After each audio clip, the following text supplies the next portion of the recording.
Okay friends, let's assume that we are dealing with a huge number of data.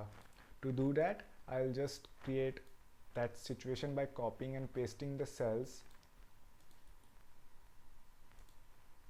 And now we have a pretty much large set of items, and what we want to do is, when I look at this cell, I see 8 over here, and I do not know if it is from which day, or is it total, or is it average. I have no idea because the heading is missing there. So what I want to do is, like that G is always available no matter how much I scroll down, I want that Sunday and this row 3 to be always available as a static, just like the heading of the columns and rows.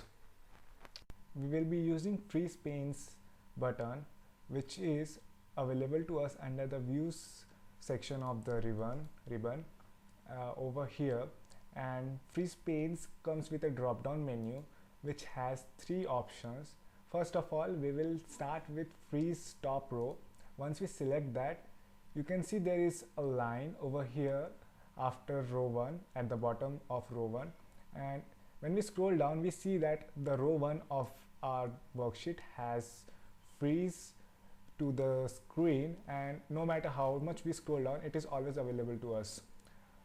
We can unfreeze the panes, and then this time we will freeze the column, and then when we scroll right, you can see items is always available. This is pretty much helpful that now we can see the round down belongs to Apple at any time, apples, and whatever items the data over here belong to.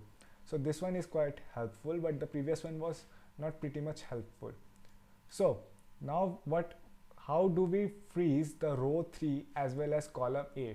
To do that, we will first of all unfreeze our panes, and then under the drop down menu of freeze panes, first we will be activating the cell above which we want our set of rows to be frozen, and before which, to the left side of which, we want the set of columns to be frozen. So we want all the columns left, which is only 1, to the selected cell to freeze, and also all the rows above to the selected cell, that is 3 rows, to be frozen. To do that, now after we have selected that, we will go under the drop down menu in freeze panes, and we will freeze panes select. And now you can see there is a line for columns and also for rows.